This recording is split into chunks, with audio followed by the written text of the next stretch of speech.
Assalamualaikum warahmatullahi wabarakatuh.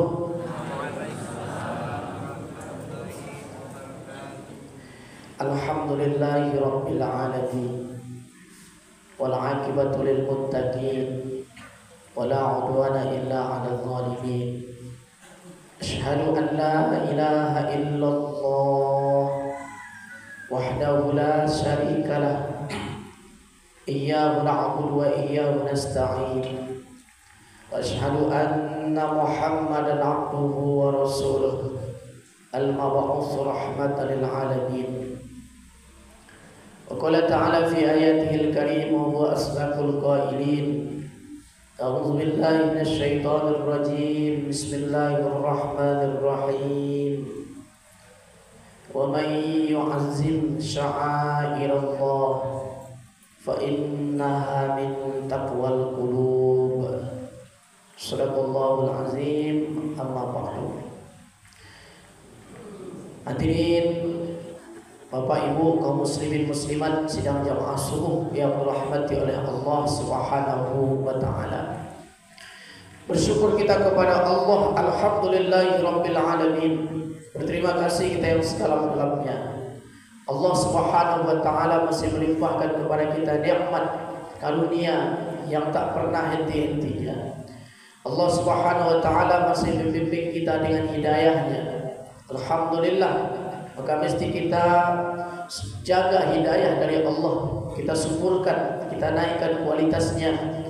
Kita upayakan agar hidayah yang Allah berikan kepada kita terus, yaitu naik kualitasnya dengan cara menaikkan ketaatan kita, ketundukan kepatuhan kita kepada Allah Subhanahu wa taala. Alhamdulillah kita berada di tempat terbaik, telah melakukan sholat subuh berjamaah. Itu telah berada kita di tempat paling mulia, yaitu rumah Allah Subhanahu wa taala. Itu tentunya dengan bimbingan dari Allah. Alhamdulillah. Kemudian salawat dan salam buat baginda Rasulullah sallallahu alaihi wasallam. Allahumma shalli ala sayyidina Muhammad wa ala ali sayyidina Muhammad. Assalamu alayka ya Rasulullah. Assalamu alayka ya Nabi Allah. Assalamu alayka ya Habibullah. Assalamu alayka ya khaira khalqillah. Nabi Muhammad adalah semulia-mulia makhluk. Nabi Muhammad bahkan kekasih Allah, Habibullah. Kita beruntung menjadi umat Nabi Muhammad sallallahu alaihi wasallam. Walaupun kita hidup di akhir zaman, walaupun kita adalah umat akhir zaman, namun insyaallah yang pertama masuk ke dalam surga itu nanti adalah umat Nabi Muhammad. Umat Nabi Muhammad, insyaallah kita di antaranya. Amin. Karena itu Bapak Ibu, kita selalu mesti semangat, yaitu meneladani Nabi Muhammad, mencontoh meniru Nabi Muhammad sallallahu alaihi wasallam. Terus kita pelajari apa yang beliau tinggalkan, kita pahami, kita amalkan. Bahkan kita juga diajak untuk agar ikut mendakwahkan. Berdakwah itu tidak hanya tugas para buya, tidak hanya tugas para ulama. Berdakwah itu tugas kita semuanya. Apakah mesti berdakwah itu hanya dengan berceramah? Tidak. Apakah mesti berdakwah itu hanya dengan bertausiah, berpidato? Ternyata tidak, Bapak Ibu yang dirahmati oleh Allah SWT. Berdakwah itu kan mengajak kepada agama Allah. Berdakwah itu kan mengajak kepada kalimatul uliya, kepada kalimat yang tinggi, yaitu la ilaha illallah, nilai-nilai la ilaha illallah. Maka berdakwah itu ada yang mudah, ada dengan cara yang lebih ampuh. Kata Nabi kita Muhammad SAW, apa kata beliau? Lisanul hal afsahu min lisanil maqal. Berdakwah yang paling ampuh itu adalah dengan hal. Berdakwah dengan hal, dengan memberikan keteladanan, dengan memberikan contoh, itu adalah lebih ampuh kata Nabi daripada berdakwah dengan lisan, dengan ceramah, tausiah. Maka berarti Bapak Ibu yang berbahagia, semua kita bisa berdakwah. Bagaimana caranya? Bahkan tanpa berkata, bahkan tanpa berucap, tanpa kalimat, yaitu dengan kepribadian yang baik, yaitu dengan cara memberikan contoh yang baik, memberikan keteladanan yang baik kepada masyarakat. kepada keluarga. Setiap kita berbicara misalnya, kata-kata kita jujur. Setiap kita berbicara, kalimat kita santun, kalimat kita baik, maka itu adalah berdakwah. Setiap kita memakai pakaian misalnya, kita berpakaian dengan cara terhormat, dengan cara yang baik, dengan cara yang mulia, ya, maka itu adalah memberikan keteladanan, berarti berdakwah.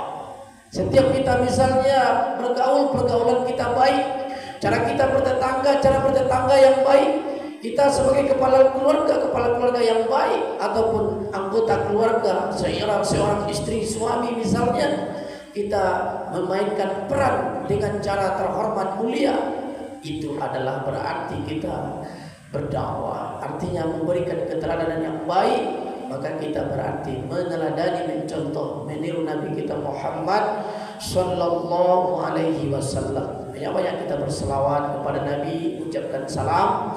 Mudah-mudahan nanti Allah izinkan kita dapat syafaat dari Nabi, masuk surga bersama Nabi. Amin. Amin ya rabbal alamin. Yang terhormat yaitu ketua dan sekaligus pengurus Islamic Masjid Islamic Center, yang terhormat yaitu para ulama kita, para guru kita, para imam, para ustadz, yang terhormat para tokoh, para yaitu nenek mama, alim ulama, cerdik pandai, para pendokan duang, terhormat segenap bapak-bapak, ibu-ibu, seluruh kaum muslimin muslimat, semua yang hadir. Mudah-mudahan kita dan keluarga kita selalu dalam bimbingan dan kasih sayang Allah. Amin ya rabbal alamin. Bapak Ibu yang dirahmati oleh Allah Subhanahu wa taala, sekarang ini kita berada di bulan haram, ya Bu? Ya. Sekarang kita berada di bulan terhormat yang lebih daripada bulan lain. Ada 4 bulan yang diistilahkan dengan bulan haram. Apa saja bulan haram? Yang bulan itu adalah bulan yang mesti kita lebih berhati-hati, bulan yang paling terhormat, yang kita mesti berjaga-jaga di dalamnya dari sesuatu yang dilarang, mesti semangat, lebih semangat melakukan amal soleh. Maka 4 bulan haram itu adalah bulan pertama bulan Zulqa'dah, yang kedua bulan Zulhijjah, yang ketiga bulan yaitu Muharram, yang keempat bulan berapa? Bulan Rajab. Bapak Ibu yang dirahmati oleh Allah Subhanahu wa taala, bulan apa saja kita disuruh taat kepada Allah. Bulan apa saja kita disuruh untuk yaitu menghambakan diri kepada Allah Subhanahu wa taala. Setiap bulan, ya, setiap pekan, setiap yaitu hari, kapanpun dimanapun kita disuruh untuk taat kepada Allah Subhanahu wa taala. Kata Nabi, ittaqullaha haitsuma kunta, mesti kamu bertakwa kepada Allah kapanpun dan dimanapun. Kata Nabi kita Muhammad sallallahu alaihi wasallam, wa atsbi'il sayyi'atal hasanata, jika terlanjur melakukan salah maka cepat lakukan amal soleh agar amal salah tadi diampuni oleh Allah Subhanahu wa taala. Begitu kata Nabi kita. Maka setiap bulan kita disuruh taat kepada Allah, maka ada 4 bulan yang kita disuruh untuk lebih taat lagi kepada Allah Subhanahu wa taala dan lebih agar berhati-hati lagi dari amal yang dilarang, amal salah yang itu mesti benar-benar kita jauhi. Bapak Ibu yang berbahagia, ada apa dengan bulan haram tersebut? Kalau kita melakukan amal soleh, pahalanya lebih besar. Kalau kita melakukan amal baik, ganjarannya lebih banyak.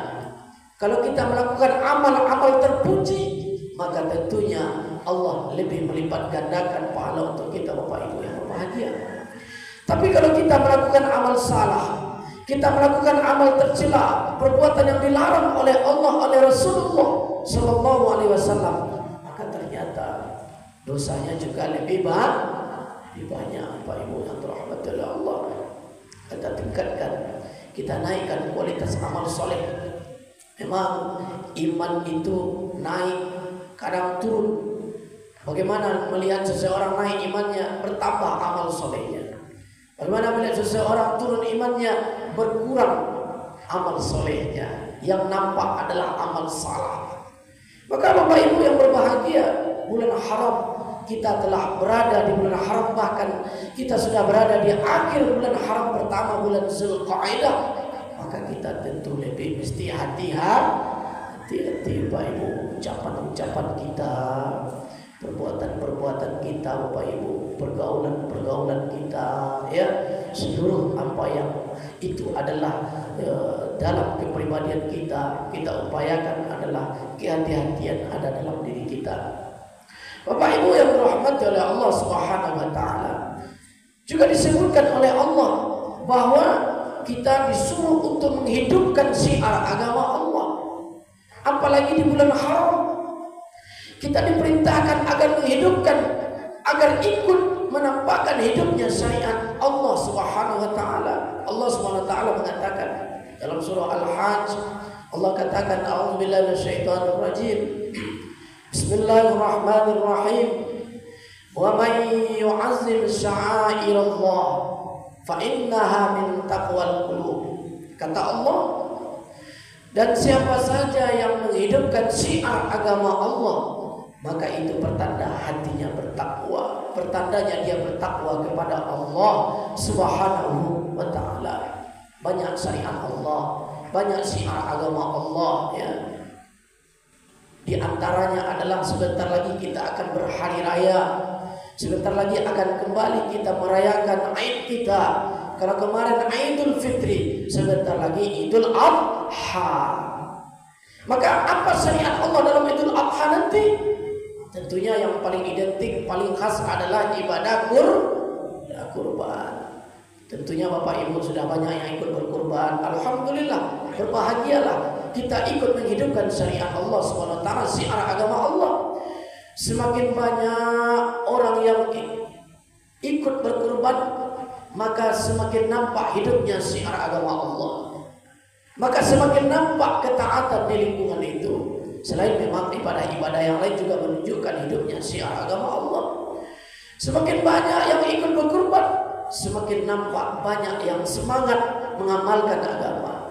Semakin sedikit orang yang berkurban di tempat, di lingkungan tersebut, maka semakin nampak kalau lingkungan tersebut yaitu tidak hidup, tidak semangat dalam menghidupkan syiar agama Allah. Bapak Ibu yang dirahmati oleh Allah Subhanahu wa taala, kalau kita ingin bersedekah bisa tiap hari. Kalau kita ingin berinfak bisa kita lakukan setiap pekan, setiap bulan. Tapi kalau kita misalkan ingin berkurban, apakah bisa setiap hari? Tidak. Apakah bisa setiap pekan, setiap bulan? Tidak. Ternyata kita tahu Bapak Ibu yang berbahagia, berkurban momennya hanya 4 hari dalam setahun. Kapan itu? Yaitu 10 Zulhijjah, 11, 12 dan 13 Zulhijjah. Bapak Ibu yang dirahmati oleh Allah SWT, itu amal yang luar biasa pahalanya dari sisi Allah Subhanahu wa taala. Bapak Ibu yang berbahagia, berkurban itu agar kita dekat, lebih dekat dengan Allah Subhanahu wa taala. Kurban itu asal artinya dekat. Kurban itu ada ikhtiar kita, ada usaha kita, ada upaya kita agar benar-benar semakin dekat dengan Allah Subhanahu wa taala. Dengan yaitu kita ikut mengorbankan atau kita ikut dalam yaitu melakukan ibadah kurban, yaitu ikut kita dalam nanti menyumbangkan yaitu hewan, apakah itu yaitu domba atau kalau kita kambing, di kita kambing misalnya, atau sapi, ya. Kalau banyak di Arab sana yaitu unta. Bapak Ibu yang dirahmati oleh Allah SWT. Kemudian apalagi semangat berkurban ini untuk apa lagi Bapak Ibu yang berbahagia? Untuk agar nampak syukur kita kepada Allah Subhanahu wa taala. Bersyukur kita tahu hukumnya itu adalah wajib. Kalau berkurban apa hukumnya? Sunat muakkad. Sebagaimana sholat Id nanti adalah sunat muakkad Bapak Ibu yang berbahagia. walaupun dia adalah sunnah muakkad, ada yaitu penegasan dari Nabi kita Muhammad sallallahu alaihi wasallam. Apa kata Nabi kita? Man wajada sa'atan falam yudah fala yaqrabanna musallana. Kata Nabi kita, siapa saja yang diberikan kelapangan ekonomi, keluasan rezeki, kata Nabi kita, tapi dia tidak ikut berkurban, maka jangan dekat-dekat ke tempat sholat kami. Tempat sholat yang mana? Tempat sholat Idul Adha. Artinya kalau ekonomi lapang, kalau ekonomi mampu untuk berkurban, tapi dia tidak ikut berkurban, jangan ikut sholat Idul Adha. Itu Pak Ibu yang berbahagia, dia sepakat dia. Bagi orang yang mampu itu, dia adalah yaitu sepakat. Kenapa sepakat? Karena begitu kata Nabi. Juga begitu kata Allah Subhanahu wa taala. Kata Allah Subhanahu wa taala, "Inna a'tainakal kautsar." Sungguh kata Allah, kami telah memberikan kepadamu nikmat yang banyak, yang sangat banyak. Fasolli, maka dirikan sholat, lakukan sholat. Wanhar, dan berkurban. Apa sholat? Sholat apa yang setelah melakukan sholat itu kita berkurban? Sholat Idul Adha. Kan dia satu kesatuan, satu paket bagi orang yang mampu. Bagi yang tidak mampu, silakan sholat saja. Bagi yang mampu, maka dia mesti melakukan dua-duanya. Kalau dia ingin sholat Idul Adha, dia juga berkurban. Dia mampu tapi tidak berkurban. Dia mampu tapi dia hanya sholat. Dia tidak berkurban tapi dia hanya ikut sholat Idul Adha, maka dia bandel. Dia tidak patuh sama Nabi. Dia tidak mematuhi yaitu himbauan dan aturan dari Rasulullah sallallahu alaihi wasallam. Bapak Ibu yang dirahmati oleh Allah Subhanahu wa taala, upaya kita bersyukur kepada Allah. Upaya kita menampakkan nikmat yang ada dalam diri kita. Dalam ayat rakaat kedua tadi, dalam ayat terakhir rakaat kedua tadi yang dibaca oleh imam, yaitu wa amma bi ni'mati rabbika fahaddis. Dan adapun nikmat dari Allah, nikmat dari Tuhanmu, maka nampakkanlah, ceritakanlah, kata Allah Subhanahu wa taala. Nampak nikmat Allah itu dalam diri kita dari pakaian kita. Cara berpakaian nampak nikmat dari Allah. Kemudian apa lagi? Belanjakan harta di jalan Allah. Bagaimana caranya? Berinfak, berwakaf, bersedekah, menyantuni fakir miskin, anak-anak yatim. Apalagi membelanjakan harta di jalan Allah, pergi haji, pergi umroh. Kalau mampu berhaji, wajib berhaji minimal satu kali wajibnya, bukan minimal satu kali. Wajib haji satu kali, yang keduanya sunnah, yang ketiganya sunnah. Umroh bagaimana? Umroh juga wajib satu kali. Menurut siapa? Menurut mazhab Syafi'i, menurut mazhab Hambali. Dalilnya wa atimul hajja wal umrata lillah. Mesti kamu sempurnakan ibadah haji, mesti kamu sempurnakan ibadah umrah karena Allah. Bapak Ibu yang dirahmati oleh Allah Subhanahu wa taala. Kalau tidak haji bagaimana? Tidak umrah. Kalau tidak menunaikan ibadah ke tanah suci padahal mampu, maka berarti dia nanti matinya silakan pilih, kata Nabi. Apakah mati Yahudi, Nasrani, Majusi, dan yang jelas bukan mati Islam. Kenapa? Karena tidak mau membelanjakan harta di jalan Allah, karena dia bakhil, karena dia tidak mau menunaikan ibadah ke tanah suci.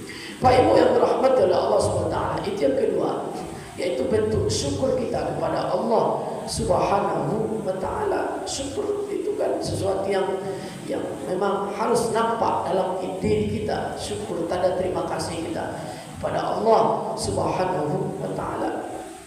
Kemudian apa lagi? Sebagai bentuk takwa. Orang yang berkorban, bukti takwa. Di antara banyak bukti takwa adalah berkurban. Mana dalil yang menyebutkan bahwa berkurban bentuk takwa? Seperti misalnya tadi kita baca wa may yu'azzim sya'airallah fa innaha min taqwal qulub. Siapa saja yang menghidupkan syiar agama Allah, pertanda hatinya bertakwa. Allah juga mengatakan la yanalallaha luhumuha wala dima'uha walakin yanaluhu taqwa minkum. Kata Allah, tidak akan sampai kepada Allah daging hewan yang kamu korbankan, tidak akan sampai kepada Allah darah hewan yang kamu korbankan.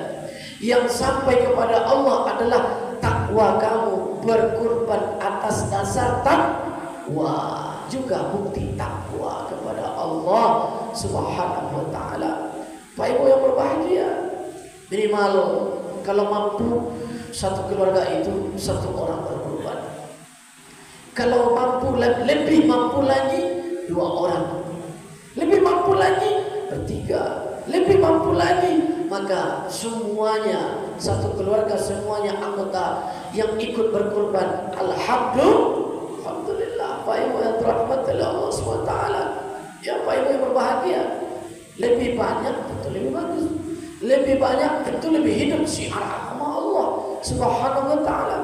Pak Ibu yang berbahagia, maka nanti akan tambah hidup, yaitu semangat beribadah kita kepada Allah pada setiap momen, pada setiap waktu, terutama nanti pada momen Idul Adha untuk menghidupkan syiar agama Allah.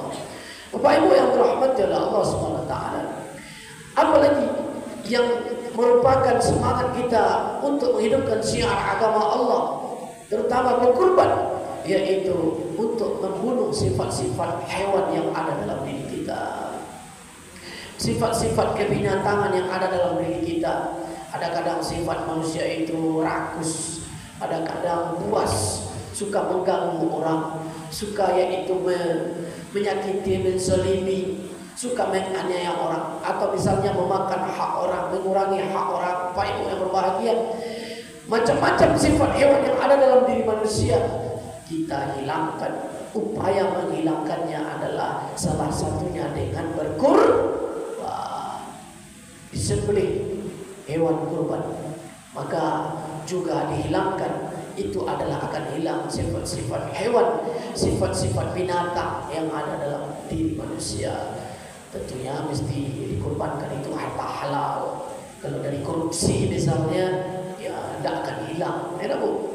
Ya, kalau dari harta mengambil hak orang, ya tidak akan hilang dia. Sama dengan orang berzakat, tapi hartanya harta hasil korupsi misalnya, dia zakatkan 2,5%, apakah akan bersih hartanya? Tidak. Kenapa? Ya, dia membersihkannya dengan cara yang salah, mendapatkan memperoleh harta dengan cara yang haram, maka tidak akan bisa dibersihkan kecuali dengan benar-benar bertaubat dan mengembalikan harta itu. Bapak Ibu yang dirahmati oleh Allah SWT, apalagi semangat ataupun alasan agar kita benar-benar ikut berkorban bagi yang belum, dan bahagialah bagi yang sudah ikut. Apalagi yang motivasinya, hikmahnya, manfaatnya, faedahnya.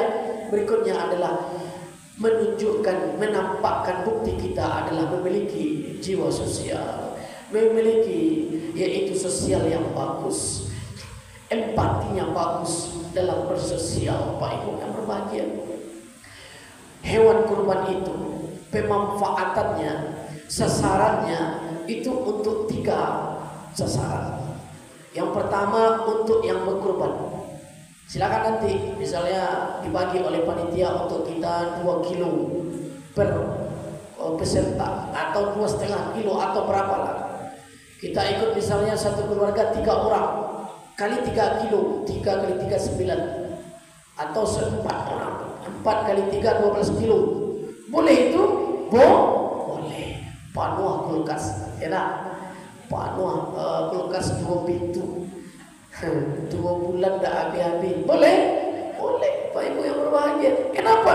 Itu bagian kita, Pak Ibu. Kecuali dulu di zaman awal-awal Islam, Nabi melarang menyimpan hewan kurban, daging kurban lebih dari 3 hari. Kenapa? Di masa itu ekonomi belum stabil, ya. Di masa itu banyak orang lapar. Setelah itu Nabi melihat ekonomi sudah stabil, ekonomi sudah bagus, umat sudah tidak kelaparan, maka Nabi membolehkan baik-baik rahmatillah Allah SWT sepertiga pertama ataupun bagian pertama untuk berkorban. Kemudian sasaran kedua daging hewan kurban untuk orang-orang miskin. Kemudian bagian ketiga, sasaran ketiga untuk siapa? Untuk orang-orang yang mereka tidak meminta-minta, mereka tidak miskin, ataupun bahkan kategori orang mampu. Maka itu adalah 3 sasaran itu, Bapak Ibu yang rahmatillah Allah SWT. Nabi pada momen haji wada, berapa kurban Nabi? Berapa, Bu? Kalau ibu yang laki, berapa kurban Nabi pada momen haji wada, Bu? 100 ekor onta. Bapak Ibu, banyak. Nabi itu kaya. Nabi itu Masya Allah, ya. Mahar Nabi saja 20 ekor untuk ibu. Maharnya berapa? Seperangkat alat sholat. Ada yang kadang tambah emas, ya, tambah perak. Kalau Nabi 20 ekor onta. Kurban Nabi 100 ekor onta. Lalu Nabi menyembelih sendiri dengan tangannya 63 ekor dari hewan kurban yang Nabi kurbankan. Nabi sembelih dengan tangannya sendiri. Sunat hukumnya. Sunat hukumnya orang yang berkurban langsung tampil menyembelih hewan kurban. Tapi ibu jadi pasuan. Ibu pasuan. Wah, ibu berisiko dah.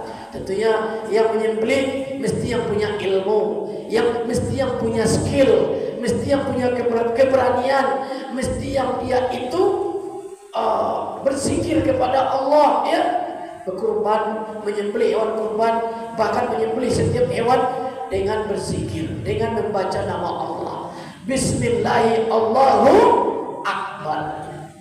Kalau salah-salah tukang nabi ya Bapak Ibu, bisa haram dagingnya dimakan, tidak berzikir kepada Allah, tidak menyebut nama Allah. Bisa dagingnya kare, capek, busuk, bisa apa misalnya capek belangong. Bapak Ibu yang berbahagia, kenapa?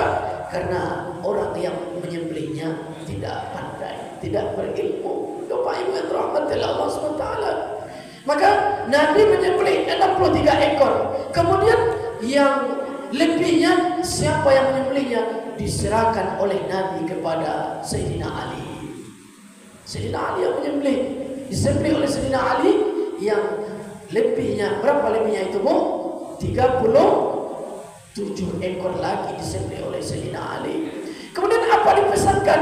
Dipesankan bahwa dalam hadis itu wala uqtiyal jazar minha, kami tidak memberikan kepada tukang jagal, tukang dabiah, tukang sembelih, tukang potong-potong, tidak kami berikan kepada mereka bagian hewan kurban sebagai upah.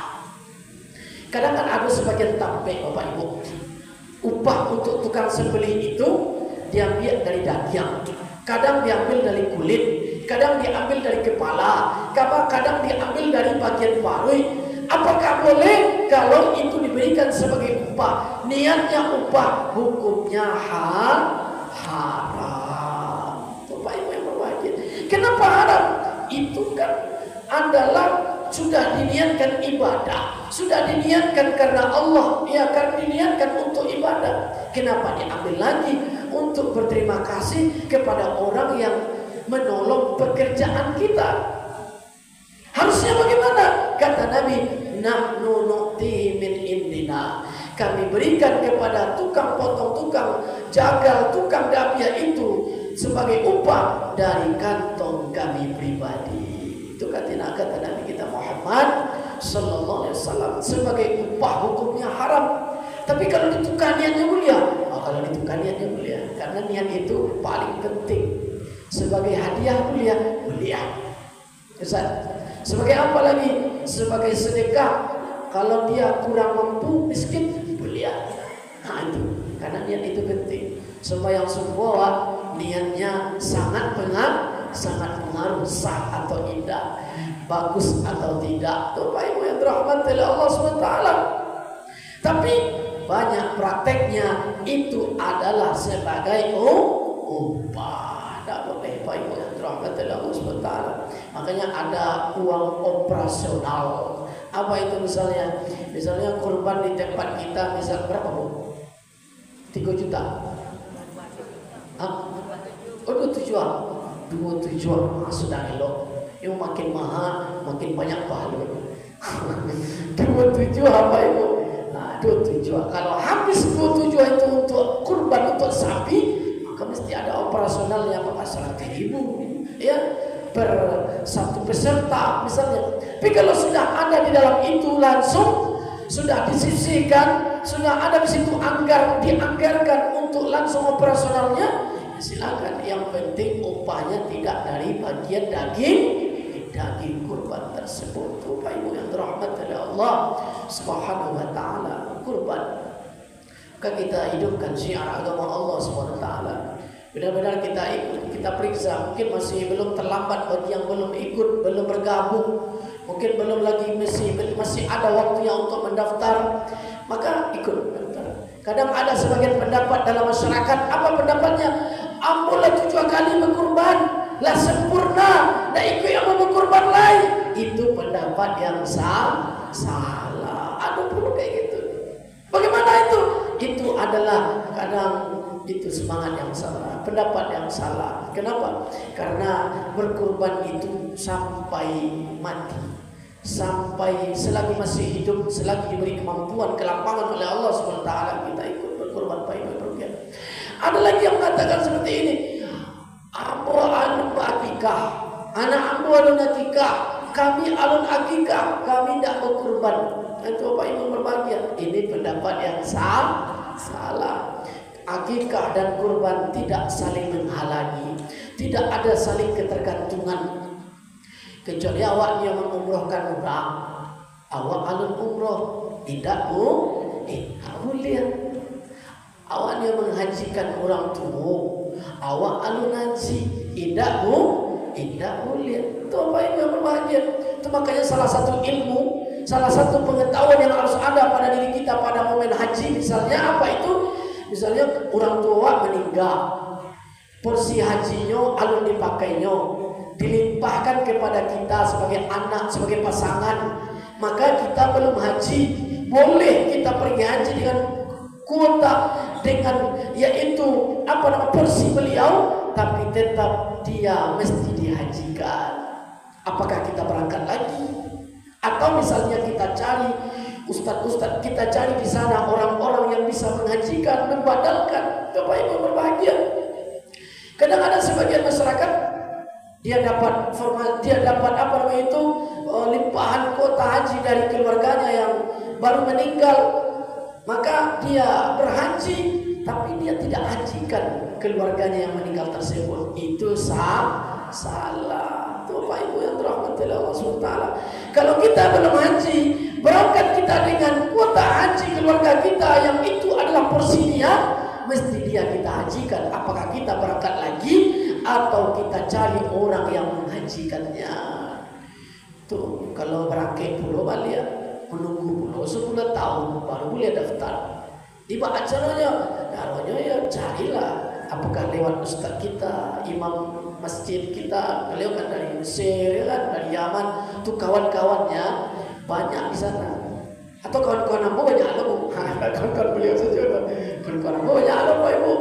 Nah, itu Pak Ibu, alhamdulillah. Ya, kita juga sering ke tanah suci untuk yaitu membimbing, membersamai tamu-tamu Allah, terutama pada momen umroh. Pak Ibu berbahagia. Tuh, nanti insya Allah kami akan kembali membimbing umroh pada momen bulan September. Itu ya kembali akan membimbing. Bapak Ibu yang dirahmati oleh Allah SWT, itu yang harus kita sama-sama paham. Ya, apa itu? Kalau pakai ya formasi jatah haji orang yang meninggal, maka kalau awak pakai gara-gara itu mesti kita hajikan juga dia. Itu Bapak Ibu yang dirahmati oleh Allah SWT. Bapak Ibu yang berbahagia, banyak semangat-semangat ibadah yang mesti ada dalam diri kita, ilmu-ilmu yang mesti ada dalam diri kita, dan ilmu-ilmu itu hanya akan dimiliki oleh orang yang suka belajar, suka ikut majelis ilmu, suka ikut wirid. Pak Ibu yang dirahmati Allah, ini luar biasa. Ini dalam majelis kita ini di masjid yang luar biasa ini, Pak Ibu berbahagia. Hadir di sini banyak manfaat, banyak yaitu faedah, ya pahala, ilmu, apalagi menghidupkan syiar agama Allah, apalagi ini adalah taman surga, ya. Kita taman sebentar lagi datang waktu Isra, kita sholat sunat Isra, ya Bapak Ibu yang berbahagia. Pahalanya pun adalah setara dengan haji umrah pahalanya, tapi belum haji, tapi pahalanya dapat, tapi belum haji. Bapak Ibu yang dirahmati Allah SWT. Maka mari kita yaitu ambil setiap peluang melakukan amal soleh yang diberikan oleh Allah untuk melakukannya. Setiap kita diberikan kesempatan, setiap kita diberikan yaitu peluang untuk melakukan ketaatan kepada Allah SWT, maka kita lakukan itu. Ya, sampai kapan? Hatta ya'tiyakal yakin. Sampai kapan kita melakukan ketaatan, ketundukan kepada Allah? Sampai ajal menjemput. Sampai ajal menjemput, Bapak Ibu. Sehingga pada momen ajal menjemput kita itu, kita benar-benar dalam keadaan soleh.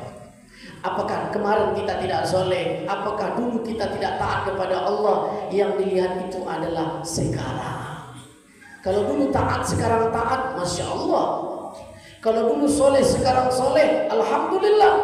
Tapi kalau dulu belum soleh, sekarang sudah soleh, juga Alhamdulillah. Yang bahaya itu dulu tidak soleh, sekarang juga tidak soleh. Dulu tidak taat, sekarang tidak taat. Maka na'udzubillah, maka kata Nabi kita, innamal a'malu bi khawatimiha. Penentu amal seseorang adalah di akhir. Kapan itu? Ketika momen meninggal, momen akan meninggal, seseorang itu taat atau tidak. Maka kalau taat berarti dia soleh, kalau tidak maka berarti dia salah. Itu dia Bapak Ibu yang dirahmati oleh Allah SWT. Itu saja mungkin, yaitu semangat ataupun motivasi, ya, ataupun teori ataupun materi kita pada kesempatan ini Bapak Ibu yang dirahmati oleh Allah SWT. Mudah-mudahan ini memberikan semangat untuk kita semua, ataupun kalaupun sudah semangat, menambah lagi semangat itu untuk agar kita benar-benar semakin taat tunduk patuh kepada Allah sampai kita benar-benar mendapatkan rahmat dan berakhir dari kehidupan ini dengan husnul khatimah. Amin ya rabbal alamin. Saja mungkin Pak Ibu, langsung kami tutup atau ada pertanyaan? Tidak ada. Terima kasih. Mohon maaf. Subhanakallah wa bihamdika, asyhadu an la ilaha illa anta, astaghfiruka wa atubu ilaik. Dan udah Pak ya? Assalamualaikum warahmatullahi wabarakatuh.